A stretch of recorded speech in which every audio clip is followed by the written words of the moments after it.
We are live. Episode 43, the show. Refuse to die, unlike the coronavirus. It's myself, Ian McNally, and Nick Kappa. Yes, what's going on, Kappa? Mate, sorry we're a bit late tonight, guys. I was clicking on a link. The thing was going round and round and round. But also I left it up till 8:29 to click on the link. So it's my... It's true. I did send you the wrong link, Kappa. So no. You know, this is what I got to work with, guys. This unprofessionalism, Ian. Out of both of us, who do you think screws everything up? And it's always Ian. It's always Ian. He's so unreliable. He's a real renegade in the. It's true, Kappa. Talking about being a renegade. Talking about being a renegade, I went on a bike ride around the city today. With Stuart D. Actually, we were actually out looking for the fascists in high vis. And we found lots of members of Victoria Police, if you know what I'm saying. Yes. You didn't see me out there? I was out there protesting. Oh yeah. I learned a lot on the steps of the shrine, that's for sure. A lot of lessons learned. Kicking down the door of the CMFEU or something like that. Yeah. Yes. We have got so many people in tonight chatting away. We've got Stuart D on a smoky sour from Frexy. Got Mark drinking a Beechworth Pale. Classic, Mark. Classic. Little Bang Dark Art Stout. Craig. Kelv is asking people, he's got to watch something else with the volume on, not this, but he wants the clues in text form. So, what is this, SBS? What are you doing? Look, I'm not taking my clothes off, Kappa, if that's what you're saying. Yes. We do have, I want to find out what Zonzo is. Zonzo Lager, Jared is having, and Joel C has got the big guns out tonight. He's drinking Firestone and Walker's Hell Dorado from 2017, which was in one of the Carwin's packs, which sounds like an absolute beast. Mickey's drinking the Cadbury White Stout from Bright. Possibly designed by Clint, who is not yet in the chat because his partner Joanna is in the chat. Apparently she's about to make some comments about my hair, but one of Clint's favorites is have a go at the color of my skin, because Clint's like that. I am a bit sunburned today after that bike ride. And I've got a bit of hay fever as well. So, how long were you in the sun for? In around 3 minutes or 4? something like that. My Northern English skin was not enjoying. One of the police said to me, they said, "Is your skin in high vis, mate?" It's just one of the orange high vis mates. So. Mate, I love Mama Coppins. I love them. They're the greatest. I got a seltzer from them today for lunch. I had this canned seltzer, CAN. I think they're Melbourne made. Fantastic, so good. But then I decided to switch things up today, Ian, and I went to my Purvis in Bridge Road. Oh yeah. And man, I got this F11.1 Hope triple IPA red pale ale, and it's bloody great. It really knocked me around. What percentage is it? Man, it's like 11% or something, 11.1%. That's such a coincidence because Kappa, I'm drinking the Fresh as a Daisy, which is 0.5%. Whoa, that's wild as hell. But I actually drank it earlier because I thought I don't normally drink before I'm on the clues, you see, so I take this job seriously. But I actually got my hands, thanks to Joel, who gave me the tip off, the Rattenhund Pilsner, which we've talked about before, Kappa, which everybody has been saying is like the best Australian Pilsner of all time. and they did a limited release, and it just went off the shelves. I managed to get myself some, and here it is. I'm going to try it for the first time. Oh, mate. I don't know if there's something wrong with it, but nah, it's all right. It's nice enough. And It'll do what, for mate, me. While I was there, I got myself a bloody AleSmith. Oh, I have because I love AleSmith, and I got this 394 pale ale, and it is such a nice like honey drop. It's absolutely beautiful. isn't that AleSmith is American, isn't it? Yeah. So that's because I thought, I usually go to McCoppins, but I thought I went to Purvis to try and get some just a few beers they don't have at McCoppins, and this AleSmith 394 is. I love AleSmith so much. I got some great ones there. I'll post them in the group. And you know what else I found there?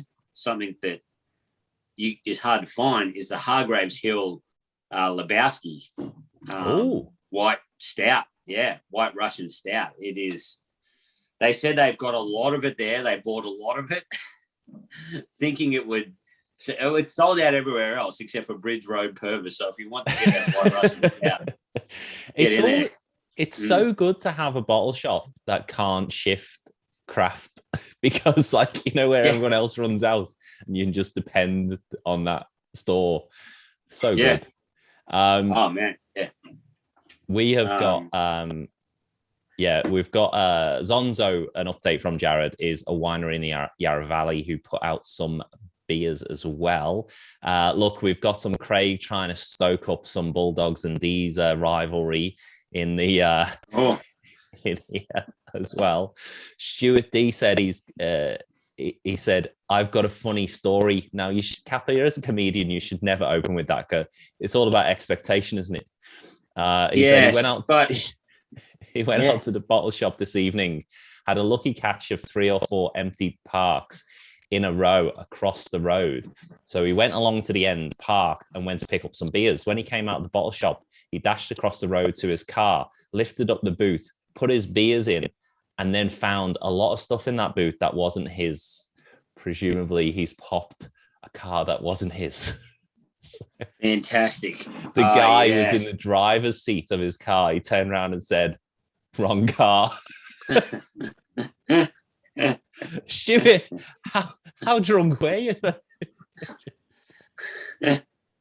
Lucky Stuart's like he's not the toughest looking man. He's a man that you would actually say wrong car to and be cool with it, like you're not like, ripped with like tattoos and shit, and a mohawk. Then you go, fuck off, or you would have got reversed over, but you're a nice, pleasant looking man like Stu. You go, hey mate, you got the wrong car. Like this guy.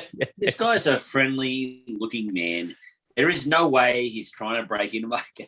And also, that would be awesome if someone broke into your car and then put beers in the back and steal anything.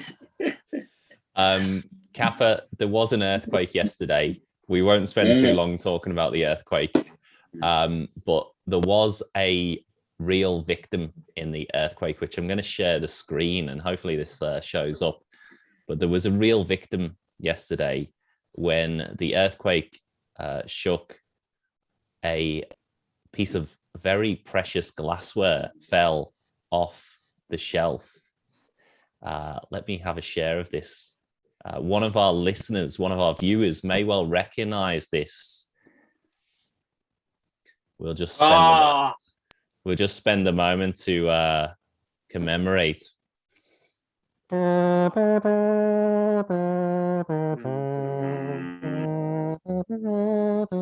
It was a sad day indeed. It's the OG Great Australian Beer Spectacular beer glass of Craig P. Oh, Craig! Oh my God!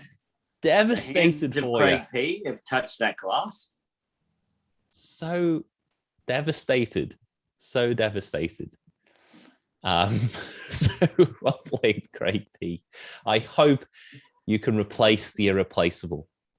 And what did the beer taste like in that glass? Did it because some glasses elevate the taste. The Brunswick bitter one you gave me, with that V formation, that pint with the V formation, with the thick glass, blows my mind every time. It's a banger, isn't it? That glass is so good. Look, I'll share a little secret that the early Gabs glassware was terrible. And also that they had, when they ordered them, that they had a lining inside, which just meant that the beer, every beer that was poured just frothed regardless of the beer. So it's like the worst scenario for a volume beer festival that you could possibly have. So it's quite extraordinary. Couldn't have gone worse.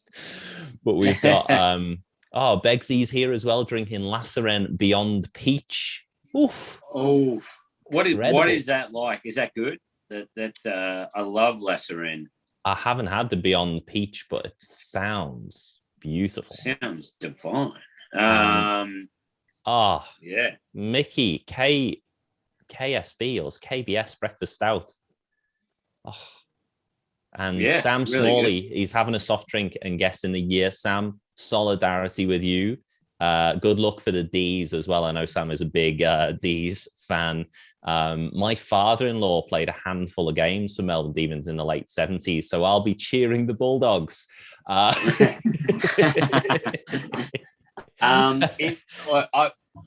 anyone hasn't noticed, I've been following the NRL this season, but I feel robbed that I should have followed the AFL as well, because it is great not to see Richmond or Hawthorn in, and I'm loving that. Yeah, and to see two teams like Doggies and Demons in is fantastic. I am glad the shaker glass, that's what it's called, Kappa. Sorry, I'm jumping all over the place here, but the shaker glass, the Brunswick beer one. Let's get started, Kappa. Have a beer, guess the year. We're going to start with the clues. I'm going to fire, if you're watching this for the first time, which you're probably not, then I'm going to fire lots of clues and events from a particular year in the past, and Nick Kappa is going to guess as close as he can, hopefully within 40 years of the year. Jesus Christ, that was a real spanner in the works, wasn't it? Yeah. So here you go. Do you know what I try to do now so that doesn't happen again? Whenever I watch a documentary or something and I see it in black and white, or like when I see a magazine in full color or whatever, I'm like, okay, no, the year that was done. You know what I mean? Okay, they had cards in that year. Great. All right. Sorry. Gavin, one of the hard things, you'll have to close your chat. And obviously to our listeners, no Googling while you're watching, but of Joanna in the chat. Our audience is so entertaining that we struggle to start this. It's getting harder to start this show. I know. Because I get fixated on the chat, and Joanna is just putting caps. Good day, boys. This is Clint on Joanna's laptop in full caps. And that's clearly not Clint on Joanna's laptop. That is Joanna having a breakdown. That is a cry for help, I think. Michael has got some spare glasses from Gabs if anybody wants one. I have some of the plastic ones that nobody really wants, but are actually really nice to drink out of, the bulbous tulip ones. Does anyone know where I can get more thick-walled shaker glasses? I would love that, because the one Ian gave me, it's got the thick wall on it. The shaker glass is fine, but it's got to be thick. It's got to be like, boom. If anyone knows where I can get one, let us know. Best place, Salvos, op shops.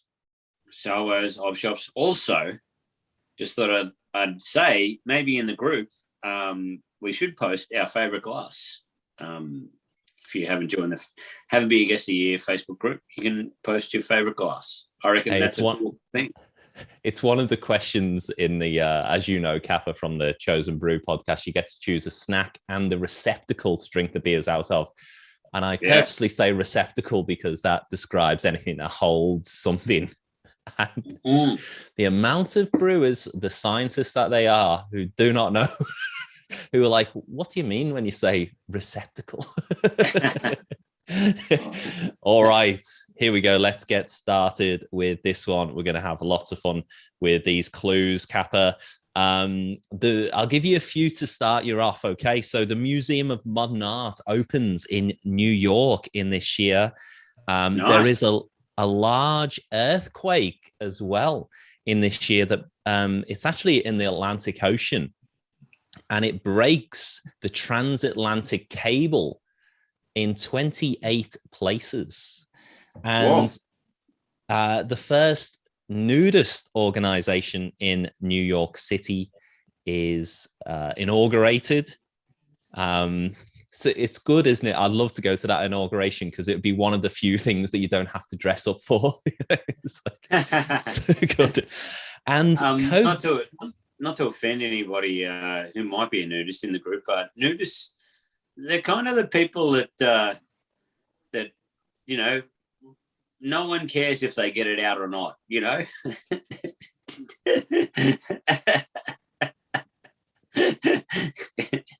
they're the kind of people where you're like, yeah, it's cool if you're nude. It's cool if you're not nude, you know.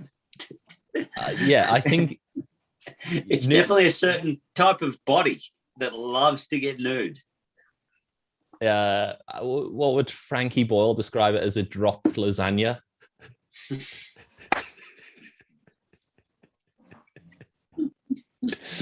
Yes, you can come to the Dropped Lasagna Nudist Festival. Yes, very funny. That would be much appreciated. Funny. So the Museum of Modern Art opens. Let's not get these confused.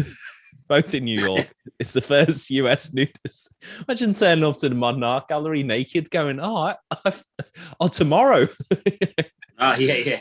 And one interesting thing, Kappa, is you're in the business of being a professional clown yourself. Coco the Clown, the famous Coco the Clown, makes his debut in Manchester, England.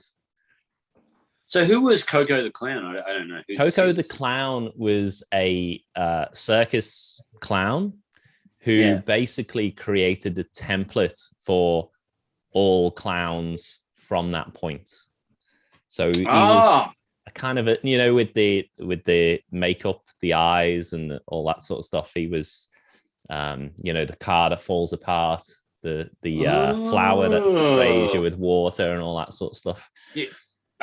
Did you ever see? Because one time my comedian friend, like, we either love comedians that are the best comedians we've ever seen, or we love terrible comedians. Like, and there was this guy from Manchester we were obsessed with for a while called Roy Chubby Brown. Did you ever see the best? He walks on stage, everyone's running at him going, "You fat bastard," like chanting at him. You fat. But he's not that fat. Like he's. Have you seen a documentary about him? No. Oh, I'll send it. It's fascinating documentary. It's on YouTube. I'll post the link in the Facebook group as well. But it's about how his gigs like have started to turn into rallies, for like right-wing fascists. So it's quite depressing. But the League of Gentlemen, the TV show League of Gentlemen. Yeah. And they live in a town called Royston Vasey. And that's Roy Chubby Brown's real name. Really? His real name is Royston Vasey. But he's like 74 now, Roy Chubby Brown, and he's He was like selling out stadiums. He was just telling like dad jokes, like and worse. Yeah. Anyway, Coco the Clown first appears in Manchester, UK, and Fremantle. This might give it away for some personalities in the group, but Fremantle is finally granted city status in this year, so it becomes a city for the first time. My grandma grew up in the Fremantle Hotel, the pub. Oh yeah, that is why I go for Fremantle. Yeah. Wow, is that a respectable establishment? I think it's a university now, but yeah, it was like an old. Oh wow, so very pub. respectable. I mean, did they go into the pub and say, "Guys, you fellas are so clever. We'll have to turn this into a university around you"? That's what qualifies as university in Perth. Like just going to the pub. Like, oh yeah, this guy's got enough information. He's talked to enough different people to be some kind of lecturer in something, you know. Yeah, just a group of fellas bossing the quiz machine in the corner. But she hated it because there was she went and traveled around the world and stuff because she hated the fact that there was it was back in those days where you had a men's bar and then the women's bar, or the women just sat in the car out the front. She hated that. So that was crazy. That is grim. Yeah. Yeah, my grandma's only 30 years old.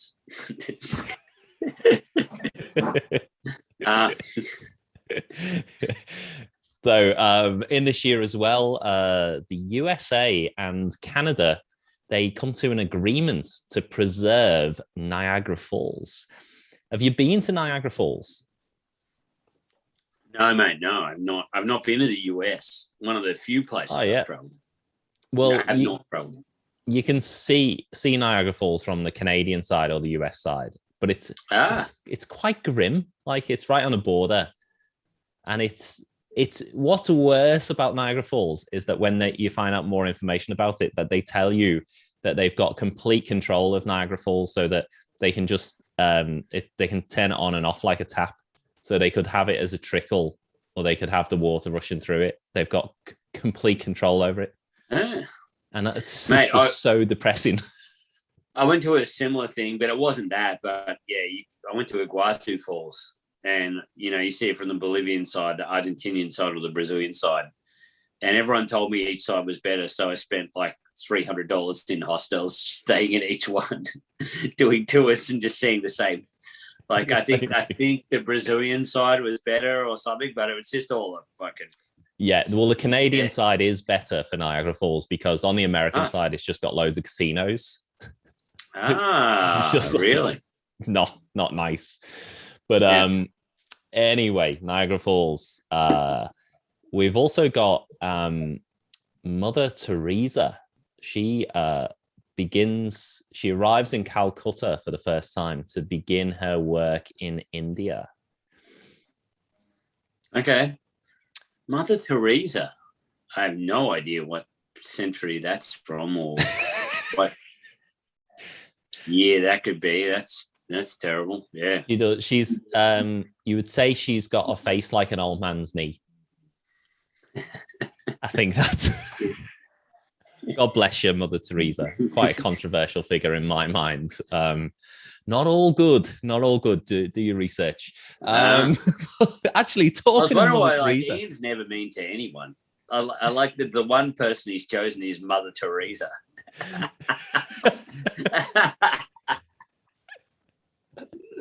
I actually harness a bit of deep-seated hatred for Mother Teresa. Of all the people. Of all people, yeah. Let's say I'm a contrarian, but talking of Mother Teresa, Vatican City in this year becomes an enclave of Rome and a sovereign state in its own right in this year. Oh, okay. So that's quite a significant move for the old Catholics. Wow, the Catholic just make their own rules. Who would have thought that would ever happen? I don't know. This is all a surprise to me. What is it? Have you seen that? Have you seen that, George? I like the same year that Fremantle got to be a city, like the city of sin. Like there would be so much fuck stuff going on in Fremantle. In the same year, the Vatican got to be a city. It does actually beg the question why Mother Teresa didn't go to Fremantle. Go to the people who really need your help, Mother Teresa. That's another bad thing you've done. She's dead now. Actually, the funniest thing to happen to Mother Teresa is she died the same week as Princess Diana, and Princess Diana got all the press. So, I mean, what does that tell you? Anyway, that would be annoying for Mother Teresa.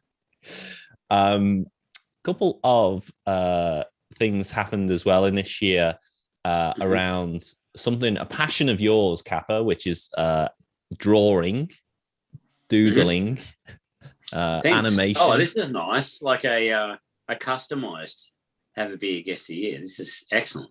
That's right. We're innovating all the time on this show. It's fantastic. Yeah, I like this. So Buck Rogers first appears in a newspaper in this year, and Tarzan also appears for the first time, and Popeye as well. Mm-hmm. They all appear for the first time, all in the same year, and all go on to be quite iconic in their own right as well. Right. I wonder. This is a hard one because I used to watch Popeye when I was a kid. But I don't know if it was the original Popeye. I think my grandma or my mum and dad used to watch it as well. And they knew all the words and stuff, I think. But I don't know. But then it was a comic then, wasn't it? Yeah, they were all comic strips. So they were all kind of either in a comic book or in a newspaper. Yeah, so, yeah, there was quite a market for it in this year. A couple of progressive things as well. The Humanist Society is established in Hollywood in this year. What the hell is the Humanist Society? The Humanist Society, effectively, it's an atheist organization who do not believe in the existence. Oh, so okay. In maybe 10, 15 years ago, the Humanist Society in the UK, they took adverts out on the London buses, on the red double-decker buses, saying there probably isn't a God, so just enjoy yourself. What? Really? So it was in response to a religious group taking and putting Bible verses on the side of double-decker red buses. So the Humanist Society spent some money to rebut it and say there probably isn't a God, so enjoy your life and stop worrying, which it caused more controversy than the Bible verses, but there we go. Yeah. Talking about other people who don't believe in God, the Revolutionary Socialist Party begins in Amsterdam. Sounds like a laugh. Socialism, yeah. The social. I remember when I lived in Sydney in Newtown, there was like the Socialist Alliance. That was on every post. In Newtown had the Socialist Alliance and all that kind of stuff. And I was like, what is this kind of crazy thing? You know, like, they had all that kind of stuff going. And I remember, like, now they've got Facebook and everything, so you can just connect with people, or people Google, you know, how can I join a socialist party? But back then I was like, wow, it made me think the other day, like, if you wanted to get something going, you would have to, like, you know, put stuff up on polls and shit, you know?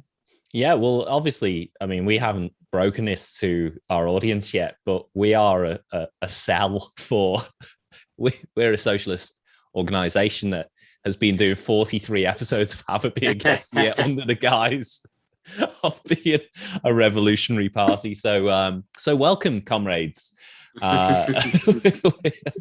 We're gonna become an enclave of Melbourne and become a sovereign state, and we're gonna also incorporate modern art and nudism. So to be honest, I wouldn't mind that, because I like our listeners. I think they're all real cool, and no one's a real. I think everyone here is, you know, they're quite nice to talk to, and you know, kind of successful in their jobs, I guess. Like, I don't know any of the jobs you guys do, but you guys seem to be doing all right to buy craft beers. So, if anything, I think I would be the weakest link of our social party. Well, talking of socialists, General Motors, they acquire in this year the German car company, which is called Adam Opel, which then becomes Opel. which you might know is the mainland European version of Holden or Vauxhall. And one other interesting thing, actually, talking of the Godbotherers as well, is Boston Red Sox. They decide to play the Major League Baseball Sunday matches away from Fenway Park, their home ground, and they play at Braves Field. And the reason they make that change on Sundays is because there is a church close to Fenway Park. Oh, whoa. Respect. Man, that's crazy. Yeah. I listened to some, I think I told you guys before, I listened to some, was it the Boston Red Sox? Or it might have been it was a team and they kept the stadium in the neighborhood.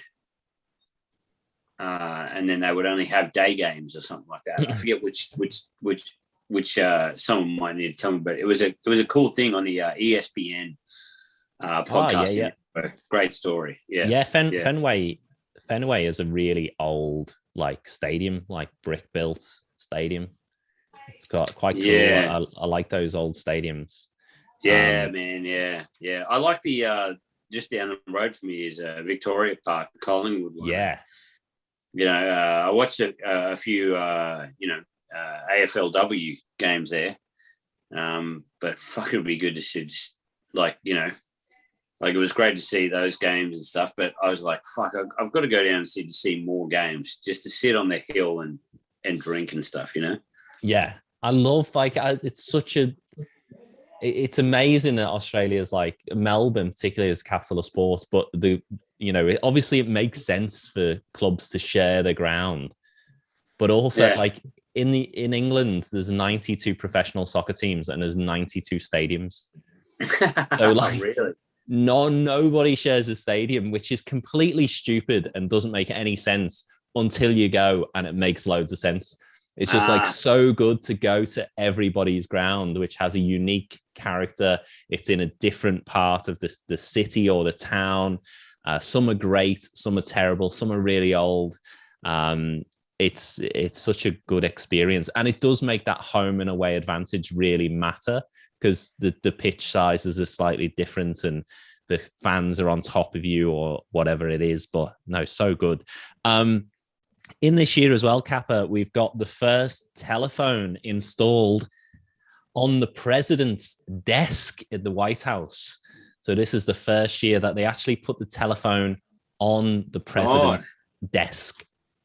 Now, this one could be quite confusing because they could have invented telephones long before this, but then they were like, all right, well, we just don't want a direct line to the president. He's got to, I do like President Trump. He was obviously so paranoid, but he said, every time I pick up the phone, it's like someone's listening.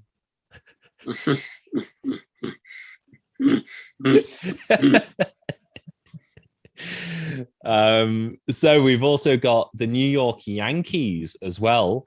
They are the first team this year. They are the first team in Major League Baseball to permanently feature numbers on the back of their uniforms. Okay.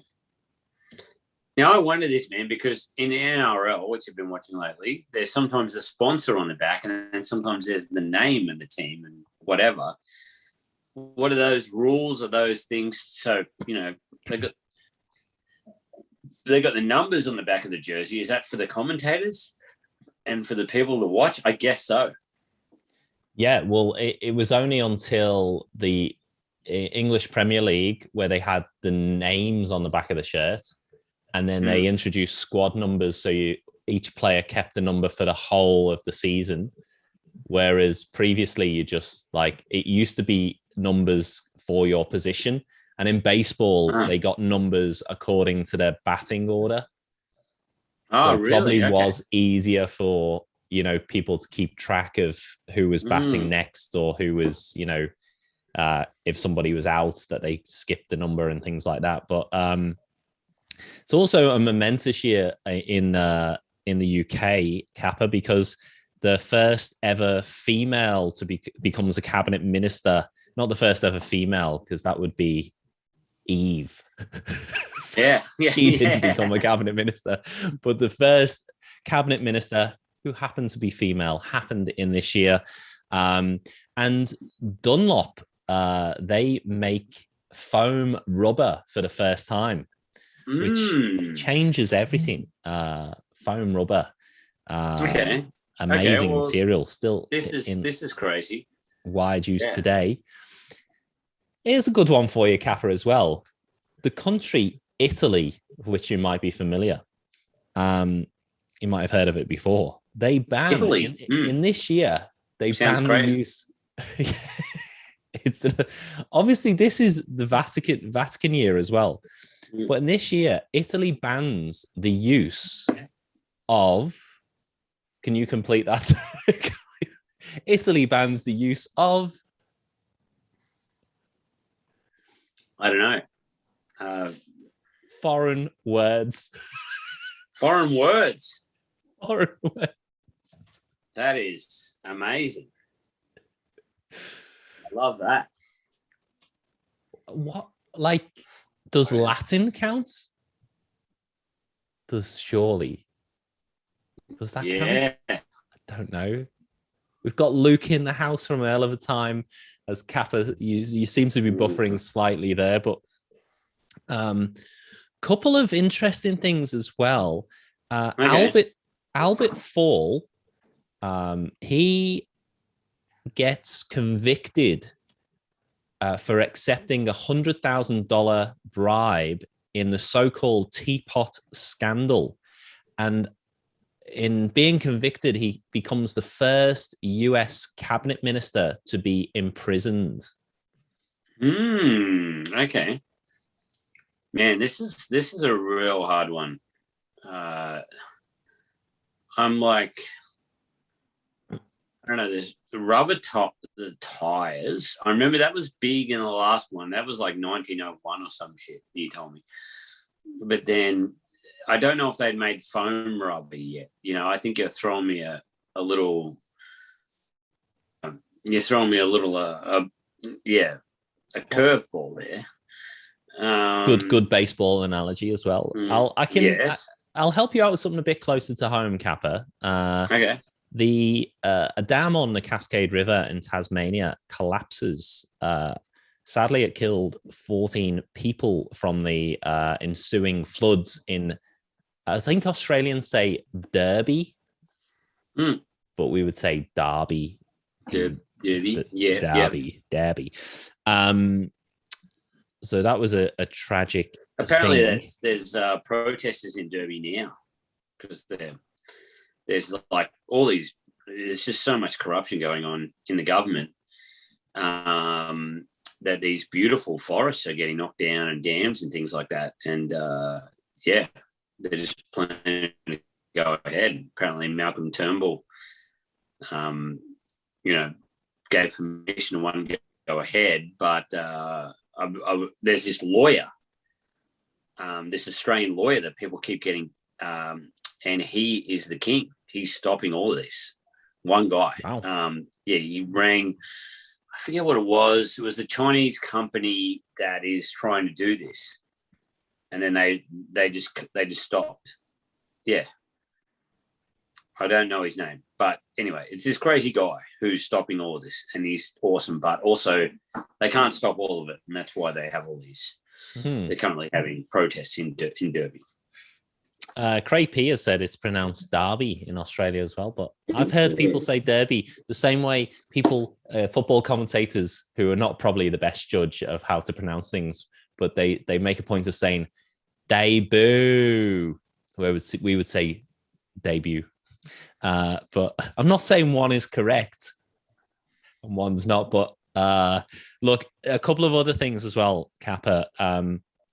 The first Tesco supermarket opens in the United Kingdom in Middlesex, which is the famous song Tesco.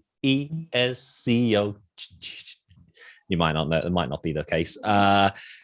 Beacon Scott is opened. Beacon Scott, as you know, Kappa, is the oldest original model village in the world. It's opened in the UK in this year. And another innovation as well, sunglasses.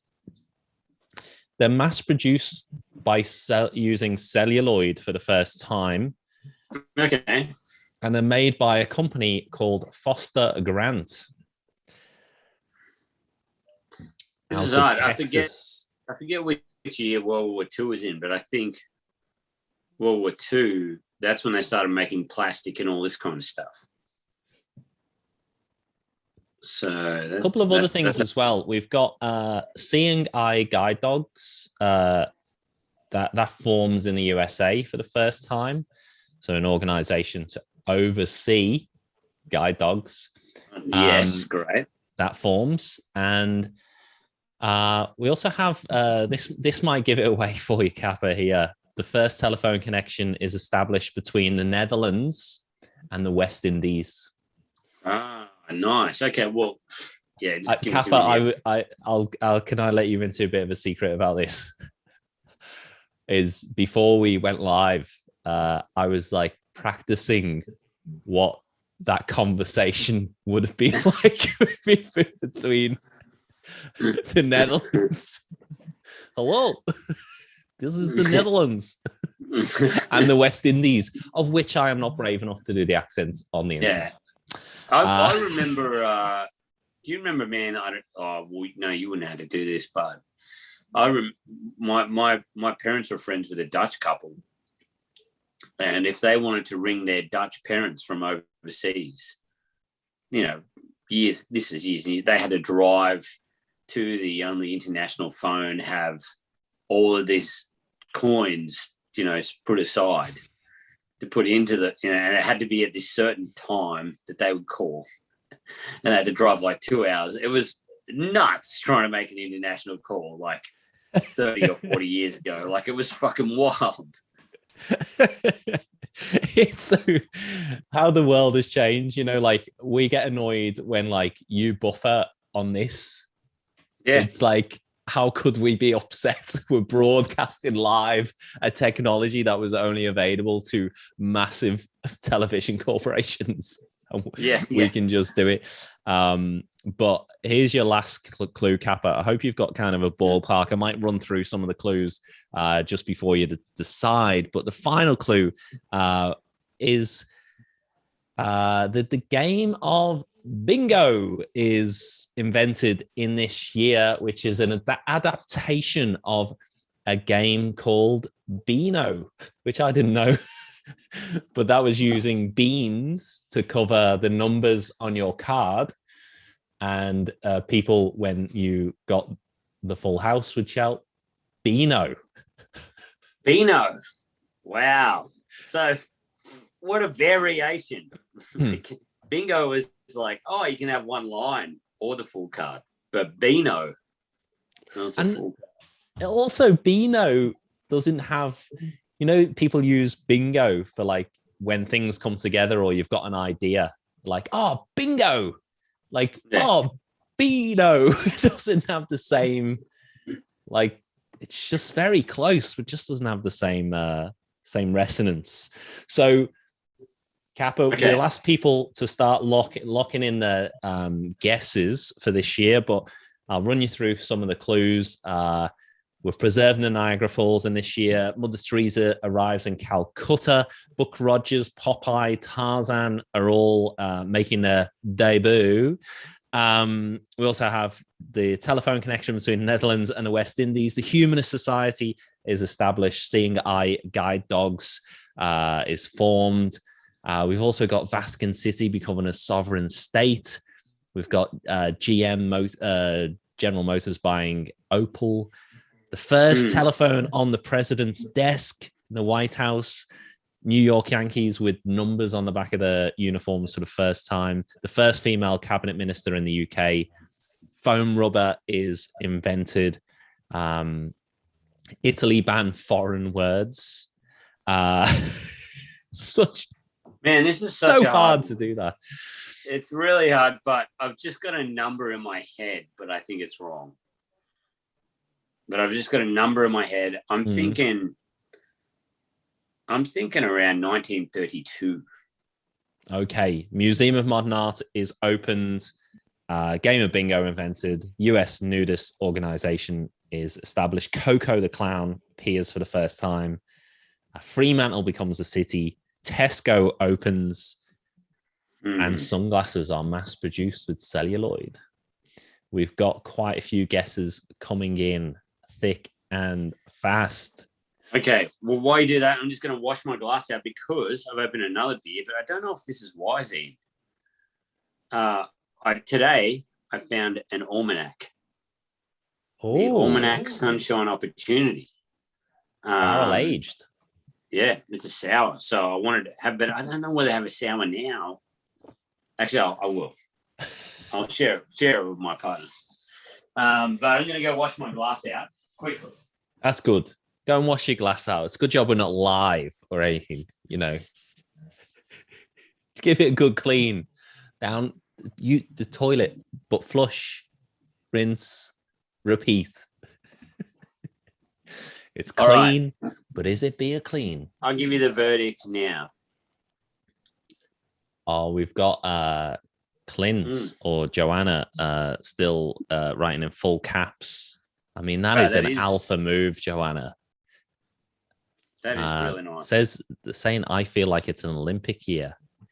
What?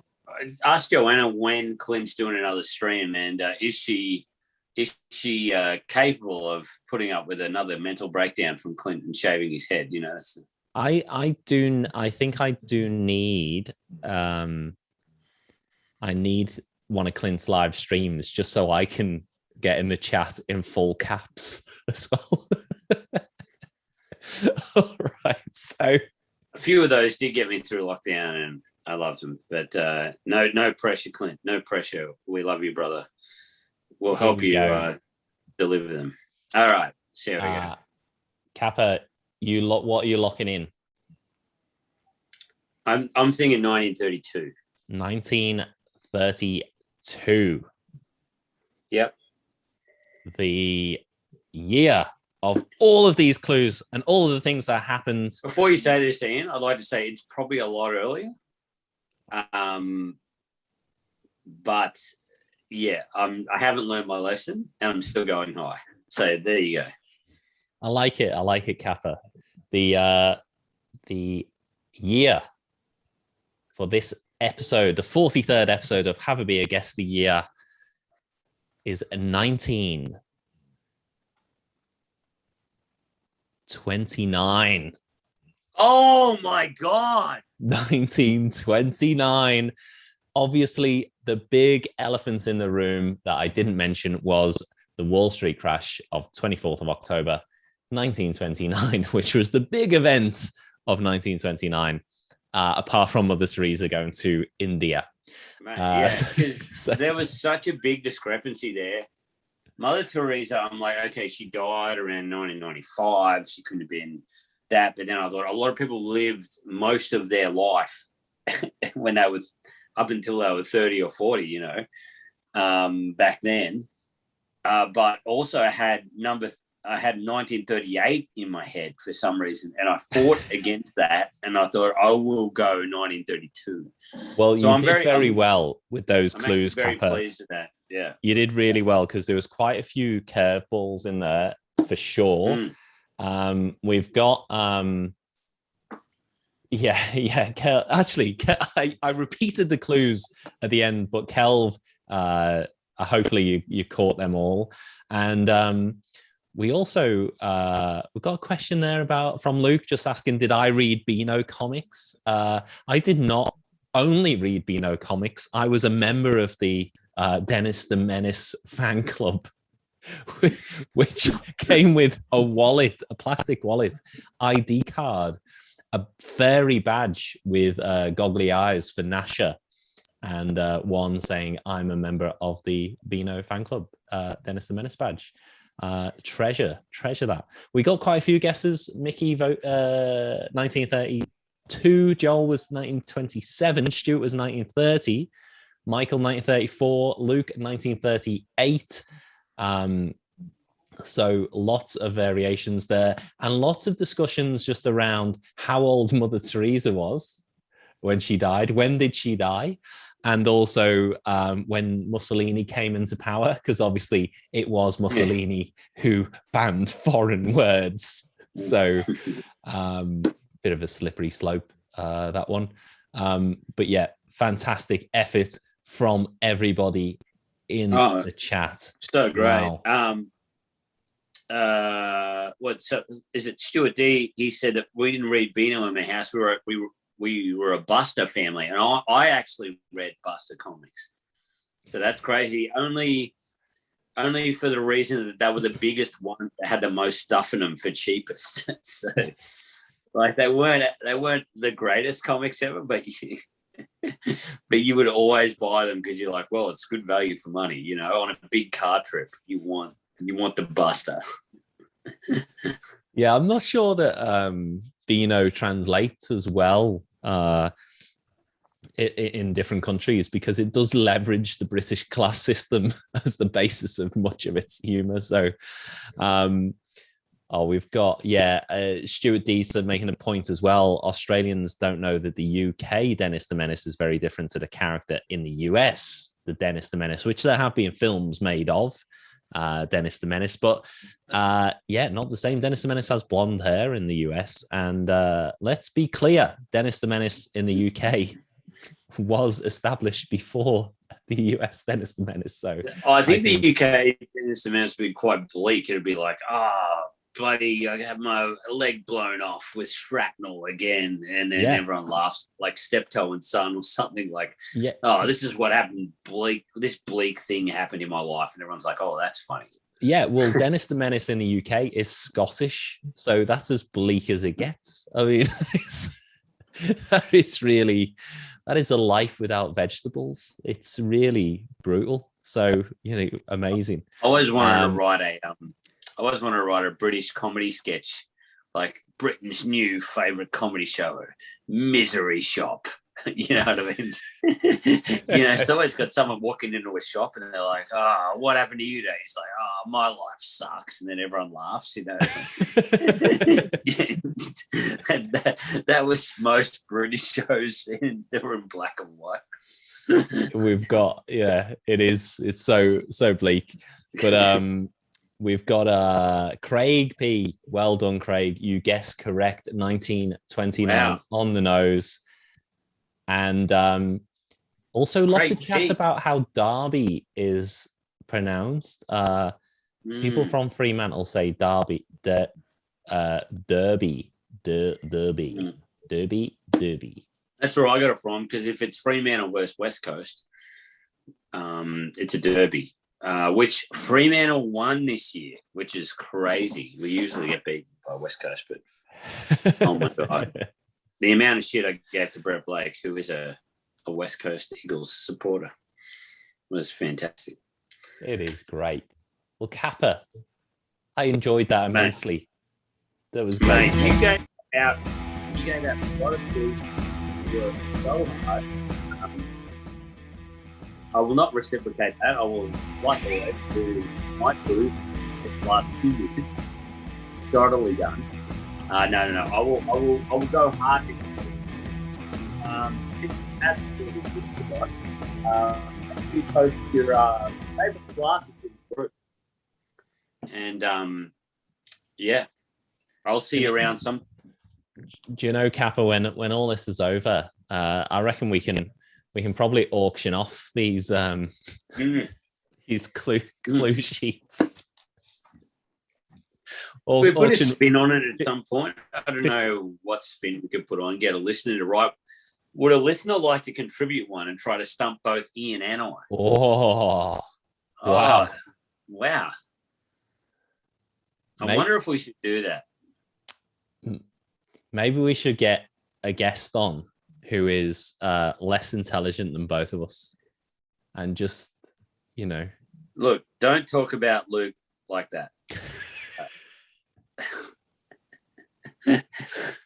Don't talk about we Luke. We do it off air all the time. What, Luke?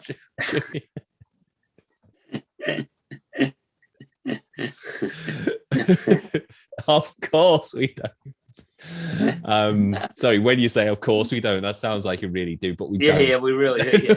Yeah. Don't protest too much. Yeah, and all the times I've talked to Luke over Zoom and the 2 times I've met him in person, bloody shit bloke that I love to bitch about with Ian. Yeah. Yeah, you're walking out going, enough ammunition for a year. Well played, everyone. Luke's just bought WTF. Luke's confident. I'm so sad that we've been on air for almost an hour, and Luke's got the best laugh with 3 letters. Yeah. I also like it that next week we'll be on the whatever other stream that competes with Luke. I don't know what. Beer apart. Yeah, we'll be we'll be on the Dan Murphy's streaming thing. Yes. Yeah, we'll be on the Dan Murphy's official channel because they'll watch this and go, this is what we need to support. Yeah. This is what's the my God bless my brother-in-law. He tried to buy me. He bought me some craft beer once, but it was the Coles craft beer that they sell in Liquorland. Oh, like Lorry Boys or something. Yeah, something like that. I forget the name of it. I wish I could know now, but their strings. That's what we're going on next. That's it. Yeah, if we can get on Lorry Boys or Tinnies or something, some string Tinnies, like that. Tinnies. Fuck, that rules. So bad. Well, Gava, let's end on that positive note. Dan Murphy's, you know how to get in touch. Yes. Tinnies as well. Tinnies. It's a real approach. You're like, oh, wow. See you, everyone. Well played. See you next week for another Have a Beer. Yes, beer.